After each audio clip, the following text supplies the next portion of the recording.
Hello నమస్తే, నేను journalist Srinivas. ఈరోజు దిశ పేపర్లో వార్తలు చూద్దాం. బీఆర్ఎస్ నాది, కొత్త పార్టీ పెట్టడం, ఎప్పటికైనా సీఎం అవుతా. అది 5 ఏళ్లకో 20 ఏళ్లకో చెప్పలేని అంటుంది. ఎవరు ఈ మాటలు అన్నది?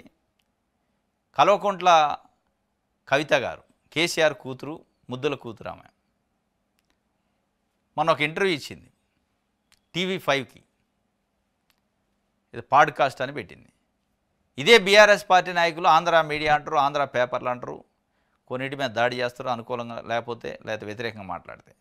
మరి అదే ఆంధ్ర మీడియా దాంట్లో కూర్చొని ఆమె చెప్పింది, TV5లో కూర్చొని బీఆర్ఎస్ నాది అంటుండు. ఈ బీఆర్ఎస్ నాది అన్నందుకే కదా ఈటెల రాజేంద్ర పొగబెట్టి బయటికి పంపింది. ఈటెల రాజేంద్ర పైన ట్రోలింగ్ చేసింది, భూములు కబ్జా చేసిండని కబ్జాకోరని ముద్ర వేసింది. అంటే మీ బిడ్డో మీ కొడుకో బీఆర్ఎస్ నాదన్నా నా కంపెనీ అన్నా ఏముండదు. అదే వేరే వాళ్ళు అయితే ఉద్యమాలు 20 సంవత్సరాలు ఉద్యమం చేసి ఆస్తులను పోగొట్టుకొని త్యాగాలు చేసి మొత్తం ఉద్యమాన్ని బతికించిన ఈటెల రాజేందర్ లాంటోడు గులాబీ జెండా ఓనర్ల మేమే అన్నాడు. నేనే అనలే, ఆయన మేమే అన్నాడు. మేమే అంటే అందరూ తెలంగాణలో ఉన్న ప్రజలు అంటేనే మీకు కోపం వచ్చింది. ఆమె మాది అంటలే, నాది అంటుంది. బీఆర్ఎస్ పార్టీ నాది. మరి ప్రజలు ఎడిపోవాలా? ఉద్యమకారులు ఎడిపోవాలా? అంటే మరి ఇప్పుడు అన్నదానికి ఏం సోకాజు ఇవ్వాలి? మీరు ఏం పొగబెట్టాలా అంటే ఏముండదు. అంటే కొడుకుకి అయితే ఒక రూలు, బిడ్డకైతే ఒక రూలు, బయట వాళ్ళకైతే ఒక రూలు. ఏమంటుంది ఇంకోటి కొత్త పార్టీ పెట్ట. ఎవడు అడిగింది నేను కొత్త పార్టీ పెట్ట? ఎవరని అడిగారు? ఆ ఉన్న పార్టీ ఉంటుందా ఊడితే తెలవని పరిస్థితిలో అసలు మిమ్మల్ని కొత్త పార్టీ పెట్టాలని ఎవరని అడిగారా? నేను పెట్టను అసలు పెడితే ఎవడు ఆదరిస్తాను? నేను అయ్యాలంటే టీఆర్ఎస్ అనే పార్టీతోనే తెలంగాణ సెంటిమెంట్, తెలంగాణ కోసం కొట్లాడిన పార్టీగా, ఉద్యమ పార్టీగా మిమ్మల్ని ఆదరించారు 2 సార్లు. దాన్ని ఎక్కువ చేసి మీరు మిస్యూజ్ చేశారు. ఆదరిస్తే దాన్ని వేరేగా చేశారు. మంచివాడని మంచం అయితే ఏదో చేసినట్టు అయ్యింది కథం. అది చేశారు కాబట్టి జనాలకు సోయొచ్చింది. ఇవాళ మిమ్మల్ని డేకే పరిస్థితి లేదు. మళ్ళీ మీకు మీరే నేను ముఖ్యమంత్రి అవుతా, 5 ఏళ్ళకి కావచ్చు, 12 ఏళ్ళకి కావచ్చు, 15 ఏళ్ళకి కావచ్చు అంటే చెయ్యాలిగా జనాలు ముఖ్యమంత్రి కావాలంటే. ఆమె చెబుతుంది. ఇంకోటి కూడా చెప్పింది ఆమె, దెయ్యాలను ఏర్పడేస్తేనే పార్టీకి మనడా, రామన్నతో ఎలాంటి విభేదాలు లేవు, సమస్యలు ఉన్నాయి పరిష్కరించుకుంటాం. పార్టీ నేతల సపోర్ట్ లేకనే ఎంపీగా ఓడిపోయా. మా పిఏ స్థాయి వ్యక్తుల ఫోన్లు ట్యాప్ అయ్యి విచారణ క్రమాన్ని సిట్ నుంచి కాల్స్ వచ్చాయి. నాకు ఎప్పటికీ కేసీఆర్ ఒక్కరే నాయకుడు. మీకు ఎప్పటికీ కేసీఆర్ ఒక్కడే నాయకుడు. ప్రజలకు మీరు నాయకులు కావాలిగా. ముందు కేసీఆర్ మీకు నాయకుడు కావచ్చు, ప్రజలకు మీరు నాయకులా కాదా? ప్రజలను అసలు మిమ్మల్ని నాయకురాలకు గుర్తిస్తారా లేదా ఒక సమస్య. ఇంకోటి దెయ్యాలన్నట ఏర్పడేస్తే పార్టీకి మనడు. ఎందుకు ఏరట్లా? మరి దెయ్యాలను చుట్టు పెట్టుకొని ఇళ్ళలో ఎందుకుంటున్నారు మీరు? ఎవడు చెప్పిండి దెయ్యాలను ఇళ్ళ పెట్టుకుంటారు అని? కేసీఆర్ చెబితే అయిపోయేదిగా. దెయ్యాలని వద్దునానని. ఆ దెయ్యాలు ఎవరు చెప్పదు. మళ్ళీ రామన్నతో మంచిదే ఉందట. మరి రామన్న దెయ్యం కాదా? సంతోషరావు దెయ్యం కాదా? హరీష్ రావు కాదా? మరి దెయ్యం ఎవడు? తెలంగాణ ప్రజల? మరి తెలంగాణ ప్రజలందరినీ ఏరిపారేస్తే మీకు ఎట్లా ఓట్లు పడితే మీ పార్టీ ఎట్లా ఉంటుంది? లేదు తెలంగాణ ప్రజలు కాదు మా ఇంట్లోనే ఉన్నారు దెయ్యాలంటే ఆ ఇంట్లో ఉన్న దెయ్యాలు ఏదో చెప్పండి, వాళ్ళని ఎల్లగొట్టండి, లేదా శాంతి పూజ చేయండి, పంపించండి, అయిపోదిగా. అంటే ఎవరిని పిచ్చివాళ్ళు చేస్తున్నారు? తెలంగాణ ప్రజల చెవులలో పూలు పెట్టి 10 రోజులకు ఒకసారి వచ్చి దెయ్యాలు ఉన్నాయి, లేదా మా నాయనే నాయకుడు, నేనే నాయకురాలని, నాదే పార్టీ. మీరేదో ప్రైవేట్ కంపెనీ పెట్టినట్టు, నీ బిజినెస్ సెంటర్ అయినట్టు అది నాదే పార్టీ అంటున్నాము. మాదే అంటారు, నాదే డైరెక్ట్. ఇప్పుడు నిజంగానే టీఆర్ఎస్ ప్రజాస్వామ్యత పార్టీ అయితే నాదే పార్టీ అన్నందుకు ఆమెను పంపాలిగా బయటికి. ఉట్టి ఈటెల రాజేంద్ర మాదే గులాబీ జెండా ఓనర్లు మేమే అన్నాడు. మేము అంటే అందరూ అన్నదికే బయటికి పంపిన వాళ్ళు మరి ఏమైనా ఏం చేస్తారో. మొత్తానికి అయితే బీఆర్ఎస్ అయితే నాది అన్నది అయిపోయింది కేసీఆర్ పని. అందుకే యశోదాకు పోయినట్టుంది. జ్వరం వచ్చింది ఒకసారి. ఎప్పుడైతే ఇంటర్వ్యూ ఇచ్చిందో ఆయనకి వైరల్ ఫీవర్ వచ్చిందట పాప. సరే ఆరోగ్యం బాగలేదు, అది వేరే విషయం. కానీ ఇది నాది అంటుంది. మరి ఇప్పుడు కేటీఆర్ వచ్చి లేదు నాది ఒక మొక్క నాదే అంటాడో, మరి హరీష్ రావు వచ్చి ఇంకొక మొక్క నాదే అంటాడో చూడాలి ఇక. రైట్.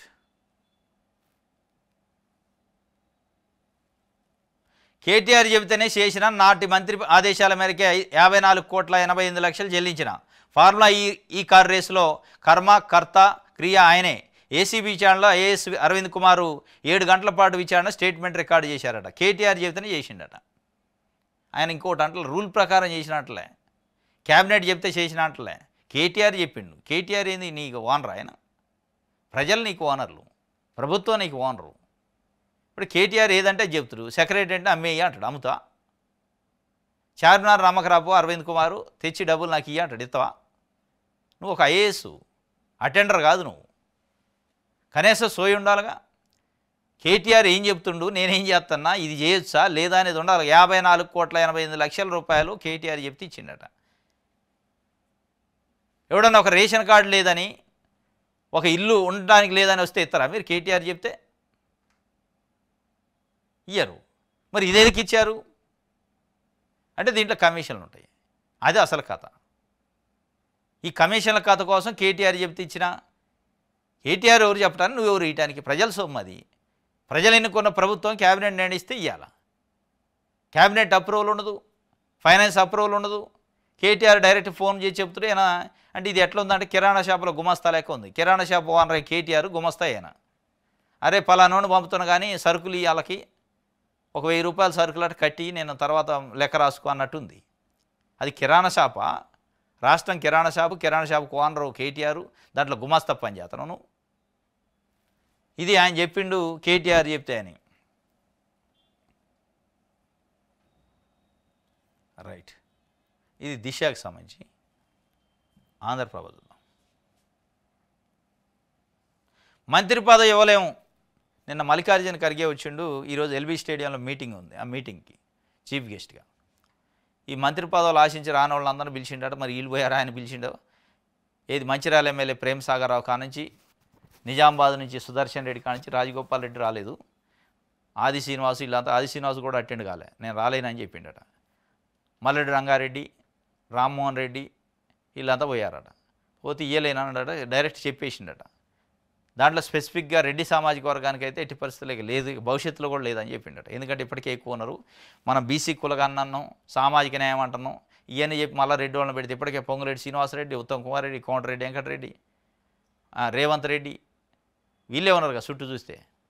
వీళ్ళందరిని పెట్టుకొని మళ్ళీ ముఖ్య శాఖలన్నీ వీళ్ళ దగ్గర ఉన్నాయి. క్యాబినెట్ గమ్మత్తు ఉంది. ప్రజాపాలన క్యాబినెట్లో గమ్మత్తు ఉంది. క్యాబినెట్ ఎట్లా ఉంది?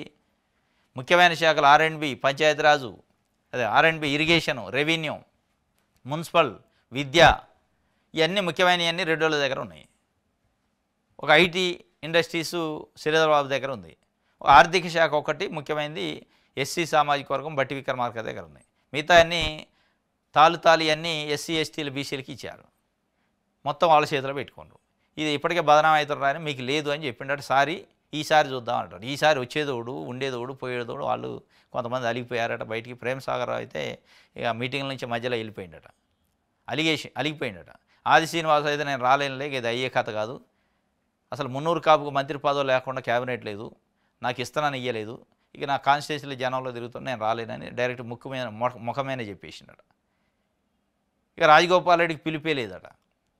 పీసీసీ నుంచి కానీ ముఖ్యమంత్రి పేషి నుంచి కానీ రమ్మని పిలుపు లేదట, ఆయన రాలే. ఇది మొత్తానికి నేను జరిగింది. బాలు నాయకు గిరిజన అంటే ఎస్టీ సామాజిక వర్గం, లంబాడ వర్గం నుంచి ఎందుకు లేదని ఆయన కూడా అడిగినట. మొత్తానికి రెడ్లకైతే రెడ్డి సామాజిక వర్గానికి రిక్తహస్తమేనట. అసంతృప్తి లేదు కరాఖండిగా చెప్పిండట ఖర్గే. ప్రేమ్ సాగర్, మల్రెడ్డి, రామ్మోహన్ రెడ్డి, బాలు నాయక్, సుదర్శన్ రెడ్డితో విడివిడిగా పెట్టి పార్టీ నిర్ణయాన్ని స్పష్టం చేసిన ఏఐసీసీ అధ్యక్షుడు. చీఫ్ విప్ పదవి ఇస్తామని ఆఫరు తిరస్కరించిన ప్రేమ్ సాగర్ వద్దని వెళ్ళిపోయిండట. ఆయన ప్రేమ్ సాగర్ రావు మంత్రి పదవి వస్తుందని ఆశించిండు, రాలేదు. మొత్తానికైతే మంత్రి పదవి ఇవ్వలేము, కథం క్లియర్. ఇప్పుడు చెట్టుపట్ల రెడీ అవుతాయి. మా వాళ్ళు ఎక్కడో చెప్పండి. సిగాచి కంపెనీ వద్ద బంధువుల ఆందోళన. 3 రోజులుగా కొడుకు జాడలేని ఓ కుటుంబం ఆవేదన. చెట్టుకు తలకొట్టుకొని రోధించిన ఓ తండ్రి తీవ్ర గాయాలు. మరో 2 మృతి. సంఘటనా స్థలాన్ని పరిశీలించిన నిపుణుల కమిటీ మా వాళ్ళు ఎక్కడో చెప్పండి. ఎంత దౌర్భాగ్యమైన పరిస్థితి అంటే, ఎంత అనాగరికంలో ఉన్నామో, మన నాగరిక ప్రపంచంలో ఉన్నామో అని తెలియని పరిస్థితి. సిగాచి కంపెనీలో ప్రమాదం జరిగి ఇప్పటికీ 4-5 రోజులు దాటింది. ముఖ్యమంత్రి గారు స్వయంగా వెళ్ళిండు పరామర్శకి. కనీసం డెడ్ బాడీలు ఎక్కడ ఉన్నాయో చెప్పలేని పరిస్థితిలో ఉంది. ఏం ప్రభుత్వం ఏం చేస్తుంది? యంత్రాంగం ఏంది? ఆ కంపెనీ ఏంది? 143 మంది ఆ ప్రమాదం జరిగినప్పుడు ఆఫీసులో అందులో ఉన్నారట, ఆ ప్లాంట్లో డ్యూటీలో. 143 మందిలో 60 మంది సురక్షితంగా బయటపడ్డారట, ప్రమాదంలో ఎక్కడ దెబ్బలు తగలకుండా. ఇంకా 83 మంది ప్రమాదంలో గాయపడ్డోళ్ళు అయితే, చనిపోయిన వాళ్ళు అయితే ఉన్నారు. 83 మందిలో ఒక 35 మందిని ఆసుపత్రిలో చేర్పించారట రకరకాల గాయాలతోని. ఇక మిగతా వాళ్ళు ఎడిపోయారు అంటే లెక్కలేదు. 38 మంది చనిపోయారని లెక్క చెప్తున్నారు. చనిపోయిన వాళ్ళది ఇంకా అసలు డెడ్ బాడీలు రాలేదు చాలామందికి. ఇప్పుడు ఆ 83 మందిలో అంటే 60 మంది సురక్షితంగా బయటికి పోతే ప్రమాదంలో గాయపడ్డోళ్ళు చనిపోయిన వాళ్ళు 83 మంది లెక్క అయితే దాంట్లో ఒక 35 మంది ఆసుపత్రిలో ఉంటే ఇంకా 48 మంది చనిపోయిన వాళ్ళు ఉండాలి. 48లో 38 అని వీళ్ళు చెప్తారు చనిపోయింది, ఇంకో 10 ఎడిపోయారు తెలియదు. అయోమయం, గందరగోళం. వాళ్ళంతా పాపం బీహారు, ఒరిస్సా, ఉత్తరప్రదేశ్ రాష్ట్రాల నుంచి బతుకు తెరువు కోసం పొట్ట చేత పట్టుకొని వచ్చిన వాళ్ళు. వాళ్ళకి దిక్కు లేదు, అడిగేటోళ్ళు లేడు, మాట్లాడేటోళ్ళు లేడు. గేటు ముందు కనీసం వాళ్ళని మనుషులు లెక్క కూడా చూడాలి. గేటు లోపలికి తెచ్చి ఒక భోజనము మంచినీళ్ళు ఇచ్చేద్దా దిక్కు కూడా లేదట. ఏమొచ్చింది? ప్రభుత్వ యంత్రాంగం కానీ ఆ ప్లాంట్ యాజమాన్యం కానీ కనీసం వాళ్ళకి 3 పూట్ల భోజనం, వాళ్ళు మొత్తం అక్కడే ఇల్లు లేదు, వాకిల్ లేదు. ఆ డెడ్ బాడీ ఎప్పుడు వస్తుందో ఏమొద్దో ఏమన్నా కనీసం ఏదన్నా చిన్న పాటలు దొరికిందో తీసిపోదామని ఎక్కడో దేశం కానీ దేశం వచ్చి ఇక్కడ వేరే రాష్ట్రం వాళ్ళు ఉంటే కనీసం వాళ్ళకి తినడానికి తిండి కట్టసి కదా, తినడానికి తిండి, తాగడానికి మంచిలు, ఉండటానికి కనీసం పడుకోవడానికి ఏదన్నా చిన్న డేరా లాంటిదన్నా వేయాలిగా. అది ఏకపోగా గేటు బయట గేటు లోపట వేసుకొని వాళ్ళు ఉంటారు, గేటు బయట ఇల్లు ఉంటారు రోడ్ల మీద. అసలు ఆడు బాడీ గురించి చెప్పేటోళ్ళు లేడు, అడగటానికి ఎవరిని అడగాలో తెలియని పరిస్థితి. చెట్టుకేసి తల బాదుకుండట ఒక తండ్రి, నా బిడ్డ నా కొడుకు మృతదేహం ఏది అని తల బాదుకొని నిరసన వ్యక్తం చేస్తే పోలీసులు వచ్చి మళ్ళీ ఆపటానికి ప్రయత్నం చేయాలి. పోలీసులు ఇది ఒకటి చేస్తారు, బాధ ఉన్నోడు బాధ ఎలగకనేరు. ఇది మా వాళ్ళు ఎక్కడో చెప్పండి అంటున్నారు. ఇంతకంటే దరిద్రం, ఇంతకంటే దౌర్భాగ్యం ఇంకోటి లేదు. చనిపోయిన వాళ్ళు ఆచూకు కూడా తెలపని పరిస్థితుల్లో ప్రభుత్వం ఉంటే ముఖ్యమంత్రి గారు అడిగిపోయిండు, ₹1 పరిహారం ఇస్తాం, కంపెనీతో ఇప్పిస్తానేనా అన్నాడు. నువ్వు ఇప్పించేది ఏంది? వాడు కంపెనీలో చనిపోయిన తర్వాత ఇస్తాడు, ఇవ్వకపోతే ఓడి కోసం చేస్తాడు. ఇక అదైతే సరిపోద్దా? మీరు కనీసం అక్కడ ఒక ఆఫీసర్నో 2 ఆఫీసర్లను పెట్టి వాళ్ళకి తిండి తిప్పలు చూసి దానికి సంబంధించిన ఏర్పాటు చూడాలిగా. ఏం లేదు, గాలికి వదిలేశారు. వచ్చిన వాళ్ళ బ్లడ్ శాంపిల్ తీసుకుంటున్నారట, DNA టెస్ట్ పంపిస్తున్నారట, ఇక ట్రేస్ కావట్లేదు అన్నారు. కాకపోవచ్చు, ఎందుకంటే పెద్ద ప్రమాదం దొరకకపోవచ్చు, కొంతమంది డెడ్ బాడీలు దొరకపోవచ్చు, కొంత టైం పట్టవచ్చు. దానికంటలే కనీసం తిండి, వాళ్ళని సంజాయించటం, వాళ్ళకి ధైర్యం చెప్పటం, వాళ్ళకి కౌన్సిలింగ్ చేయటం, ఆ మెకానిజం ఉండాలిగా. కనీసం అంటే కనీసం లేదు.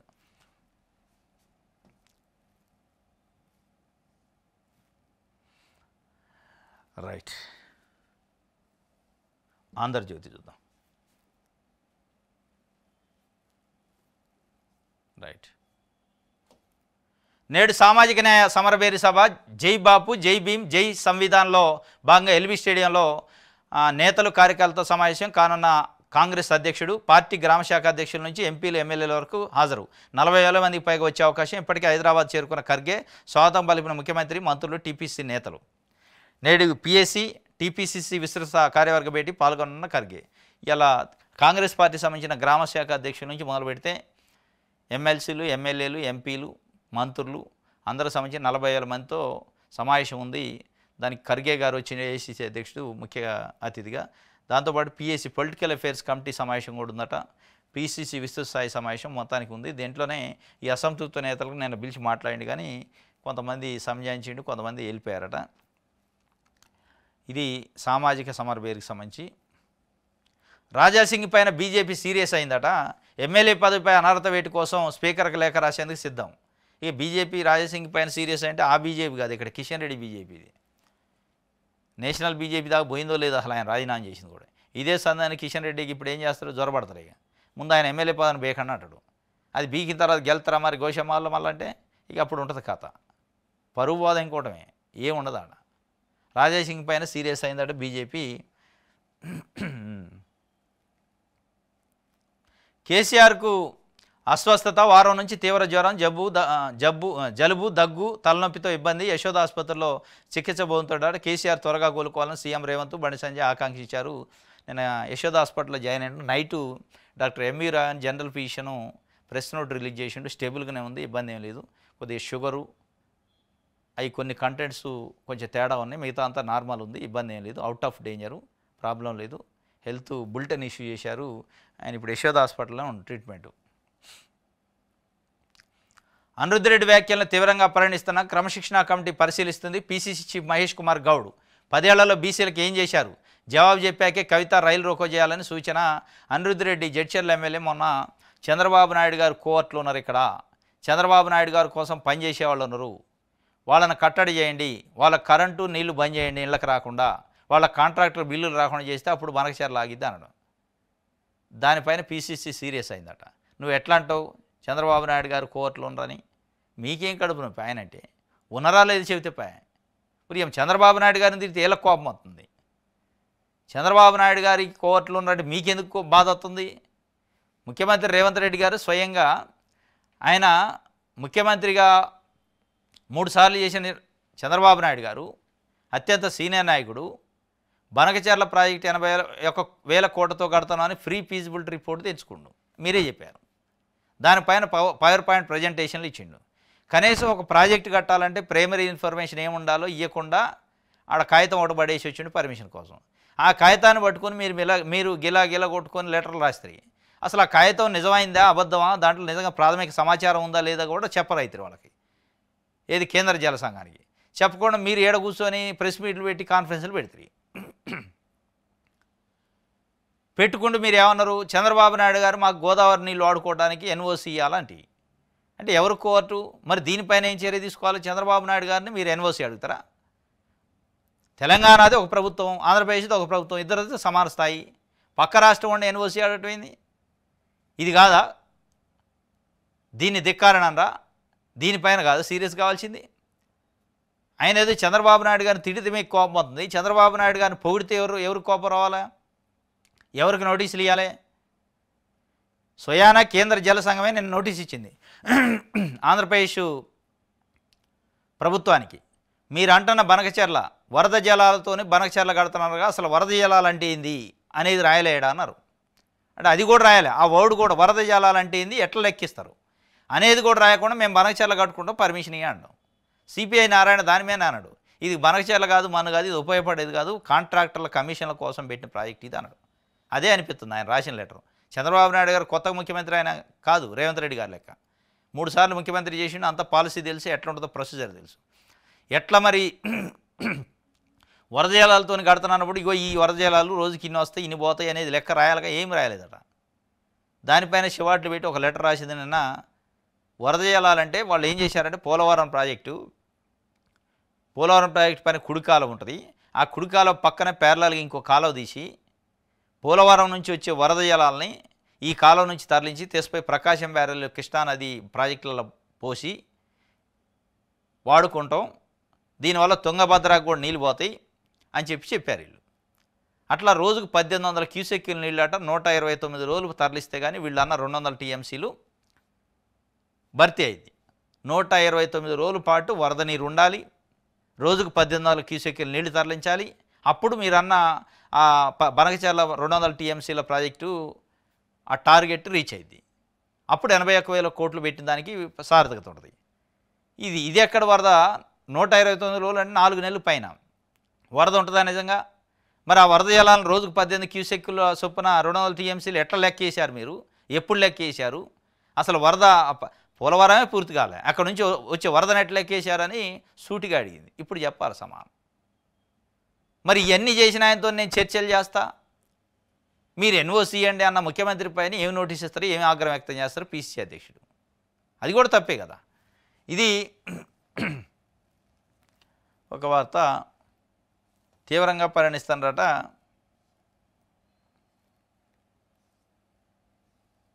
చివరి ఆశలు ఆవిరి అయినాయట. చిగాసి పరిశ్రమలో కూలిన భవనం శిథిలాలను తొలగించిన దొరకన మృతదేహాలు, 4 రోజులైన ఆచూకీ లేని 10 మంది. కనీసం మా వాళ్ళు ఎముకలైన ఇవ్వండి అంటూ కన్నీళ్లు పెడుతున్న కుటుంబాలు. ప్రమాద సమయంలో ప్లాంట్లో సమావేశం, అందుకే భారీగా మరణాలు. ఇప్పటివరకు 31 మృతదేహాలు గుర్తించారట. ఇంకా నాకు తెలిసి 48 దాకా ఉంటాయి. 38 అంటున్నారు కానీ 38 కాదు 48 దాకా ఉంటాయి. ఇక ఇంకొకటి ఈ అమ్మాయి ఆవేదన, అసలు దీనిపైన చాలా డౌట్లు వస్తున్నాయి. తీవ్ర గాయాలతో ఆసుపత్రిలో తర్వాత మాయమైందట. ప్రమాదం జరిగిన రోజు తీవ్రంగా గాయపడిన కార్మికుడు చోటేలాల్ను ఇస్నాపూర్ కాకతీయ ఆసుపత్రి తరలించారు. ఆయన బెడ్పై చికిత్స తీసుకున్న దృశ్యాలను కొందరు సెల్ ఫోన్లో చిత్రీకరించారు కూడా. తర్వాత ఆయన పరిస్థితి విషమించడంతో అదే రోజున పటాన్చెరులో ధృవ ఆసుపత్రికి, అక్కడ నుంచి హైదరాబాద్లోని ఆసుపత్రికి తరలించారు. కానీ ఆ తర్వాత నుంచి చోటేలాల్ ఎక్కడున్నాడో తెలియదని ఆయన భార్య సంజుదేవి కన్నీళ్లు పెడుతున్నారు. మార్చిలో తన భర్త మృతదేహం లేదని, ఒకవేళ చికిత్స పొందుతూ మృతి చెందితే సమాచారం ఉంటుంది కదా అని ఆమె ప్రశ్నిస్తున్నారు. పోలీసులు చోటేలాల్ ఆచూకీ కోసం ప్రయత్నిస్తున్నారు. మధ్యప్రదేశ్లోని సత్నా జిల్లాకు చెందిన చోటేలాల్ భార్య 2 పిల్లలతో కలిసి సినాపూర్లో ఉంటున్నాడట. ఇగో ఇక్కడ సెల్ ఫోన్లో ఫోటో బెడ్ పైన కాకతీయ ఆసుపత్రిలో ట్రీట్మెంట్ చేసుకుంటున్న బెడ్ పైన ఉన్నాం. వేరే హాస్పిటల్ ధృవ హాస్పిటల్ తరలించారు. మరి అక్కడ ఉన్నాడా? నిజంగా చనిపోతే హాస్పిటల్ వాళ్ళు డెడ్ బాడీని కుటుంబ సభ్యులకు అప్పచెప్పడానికి ఇంటిమేషన్ చేయాలిగా, లేదు. ఇంటిమేషన్ లేదు, హాస్పిటల్లో లేడు, డెడ్ బాడీ లేదు, ఎడిపోయాడు. ఏంది మాయ? మరి ఈ ప్రమాదానికి సంబంధించిన ఏమైనా గుట్టు ఆయనకు తెలుసా? ఆయన ఏమైనా మాయం చేశారు ఈ గుట్టు బయటపడిద్దని అనే ఒక అనుమానం వస్తుంది. చోటు వెళ్ళాలట, పాపం ఎక్కడో మధ్యప్రదేశ్ నుంచి వచ్చి బతకడానికి వచ్చినట్టు 2 పిల్లలు. ఆమె 4 రోజుల నుంచి ఆవేదన. భర్త ఇప్పుడు అందులో ప్రమాదంలో చనిపోయి డెడ్ బాడీలు అనే కొంతమంది అసలు బతికిండా చనిపోయిండా ఉన్నడా లేడా తెలియక ఆమె దిక్కులు పిక్కటిచ్చేలాగా ఏడుతుంది. అయినా కానీ ఎవడు పట్టించుకుంటాడు లేడు. ఇది ఆ మంజు దేవి చెబుతుంది. రైట్, వెలుగు చూద్దాం.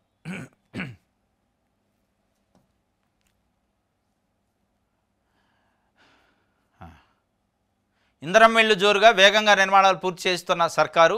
స్కీమ్ అమలుపై స్పెషల్ ఫోకస్. గ్రీన్ ఛానల్ ద్వారా నిధులు విడుదల. ప్రతి సోమవారం లబ్ధిదారుల ఖాతాలో ఆర్థిక సాయం జమ. ఇంధనం ఇళ్లు జోరుగా కడుతున్నారట. నిధులు కూడా అదే బిల్స్ కూడా ప్రతి సోమవారం గ్రీన్ ఛానల్ పెట్టుకొని వేస్తున్నారు. మంజూరు చేసిన 3 లక్షలు. పనులు మొదలైనది 1,36,000. స్లాబ్స్ పూర్తయిన 1,347. బేస్మెంట్ పూర్తయిన 20,075. గోడలు పూర్తయిన 3,871. ప్రభుత్వ సాయం అందిన లబ్ధిదారులు 16,563. లబ్ధిదారుల ఖాతాలో జమ చేసిన నిధులు 173.98 కోట్లు. మొత్తం మంజూరు చేసిన 3 లక్షలు లేనట.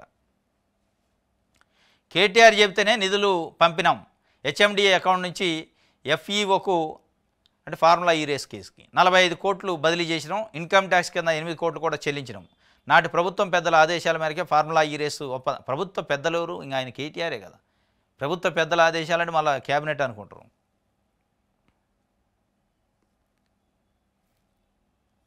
రైట్, ఇది సాక్షి చూద్దాం.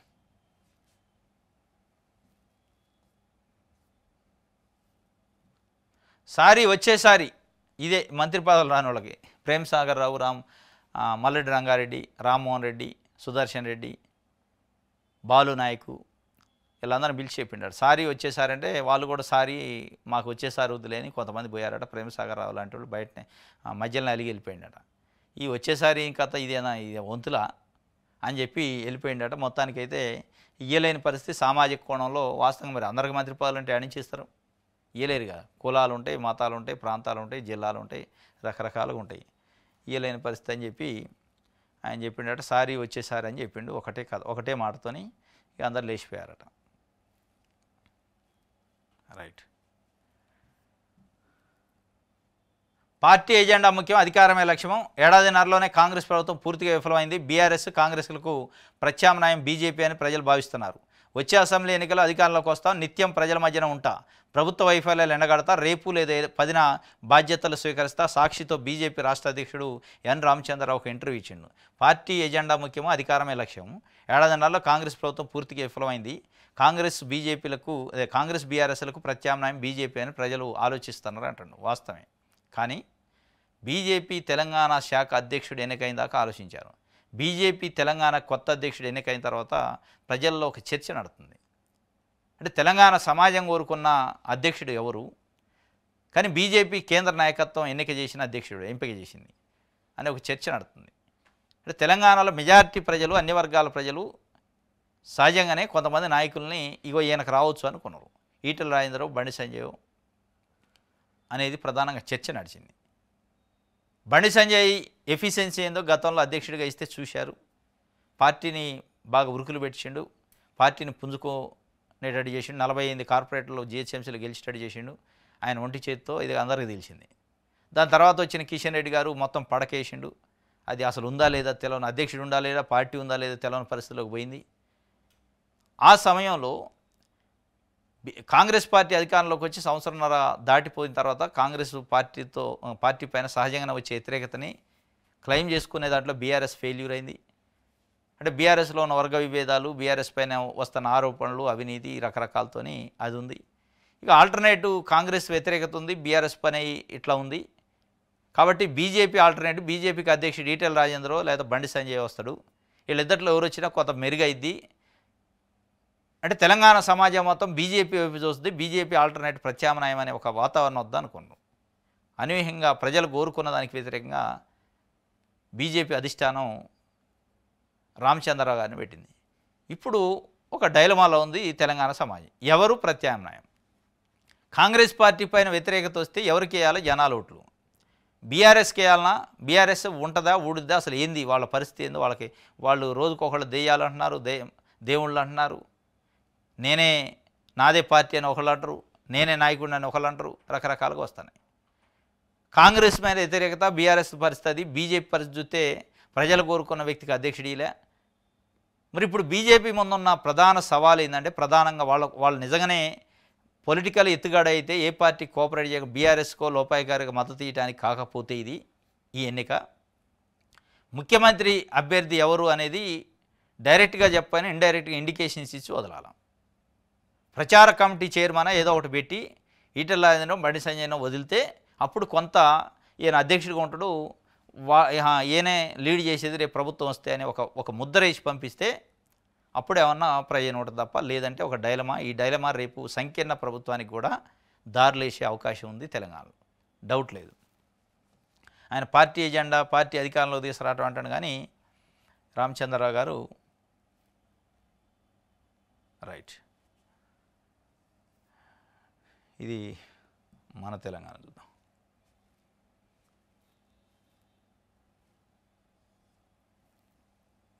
కేసీఆర్ అసెంబ్లీకి రావాలని కోమటిరెడ్డి వెంకటరెడ్డి చెబుతుండే. మరి ఆయనకి ఎలా ఉన్నట్టుంది? యశోద హాస్పిటల్కి పోయిండు ఆయన. ఈయనకి అప్పటికి ఇన్ఫర్మేషన్ లేనట్టుంది.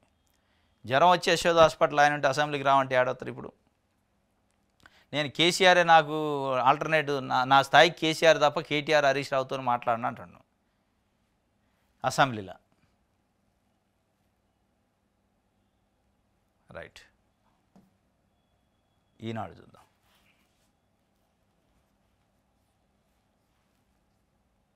నిధుల బదిలీకి ఒత్తిడి చేసింది ఎవరు? ఇంక ఆయన చెప్పనే చెప్తుండే, కేటీఆర్ చెప్తే నేను వేసిన అంటాడు. ఇంక ఒత్తిడి చేసింది ఎవడైంది? ఇక ఆయన ఇంకెవడు చేస్తారు ఒత్తిడి? ఎవడో చేస్తే వంగుతారు ఆయన.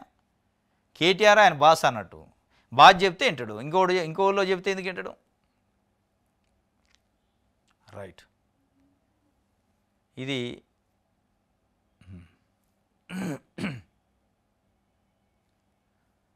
అమెరికాలో కుక్క కాటట 15,73,000 పరిహారం అట. సూర్యాపేట జిల్లావాసి 15 ఏళ్ల తర్వాత అందిన మొత్తం. సూర్యాపేట జిల్లావాసికి అమెరికాలో 15,73,000 రూపాయలు కుక్క కాటుకు గురైనందుకు పరిహారం ఇప్పించారట. ఎప్పుడో జరిగిందట, 15 ఏళ్ల క్రితం. సూర్యాపేట జిల్లా చింతలపాలెం మండలం శోభనాద్రిగూడానికి చెందిన వెలమకాన్ని కిషోర్కు అమెరికాలో 15 ఏళ్ల తర్వాత న్యాయం లభించింది. ఉద్యోగం కోసం అమెరికా వెళ్ళిన ఆయన 2010లో రోడ్ ఐలాండ్లో అద్దె ఇంటి కోసం కార్లా అనే ఆమె ఇంటికి వెళ్ళగా వారి పెంపుడు కుక్క కిషోర్పై దాడి చేసి కరిచింది.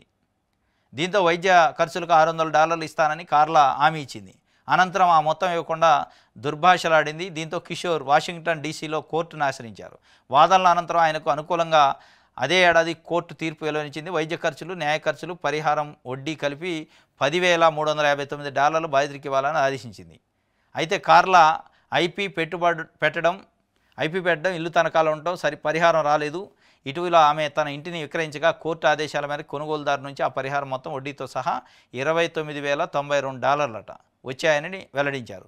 లాయర్ ఫీజులు, ఇతర ఖర్చులు పోను తన ఖాతాలో $18,429 అంటే 15,73,000 రూపాయలు గత నెల 25న జమ అయ్యాయని కిషోర్ గురువారం వెల్లడించారు. ప్రస్తుతం తాను కెనడాలో నివాసం ఉంటుండట. అమెరికాలో తనకు న్యాయం జరిగిన తీరు అక్కడ న్యాయ వ్యవస్థ పటిష్టకు అద్దం పడుతుంది. ఏం అద్దం పట్టింది?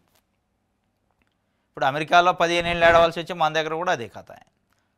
ఎప్పుడో 15 ఏళ్ల క్రితం కుక్క గారితే $600 బదులు ఆమె $30,000 మొన్న చెల్లించింది. బలవంతంగా కోర్టు ముక్కుపిండి వసూలు. ఏడ కూడా అదే కథ, 15 ఏళ్ళు పడుతుంది. ఏమన్నా సత్వర న్యాయం జరిగితే నిజంగా అనుకోవచ్చు. సరే, అయినప్పటికీ సంతోషం. సూర్యాపేట జిల్లా అయింది. ఇది ఈనాడుకు సంబంధించి. ఇది ఈరోజు న్యూస్ ఛానల్స్. రేపు తాజా వార్తలతో తిరిగి కలుసుకుందాం. Thank you.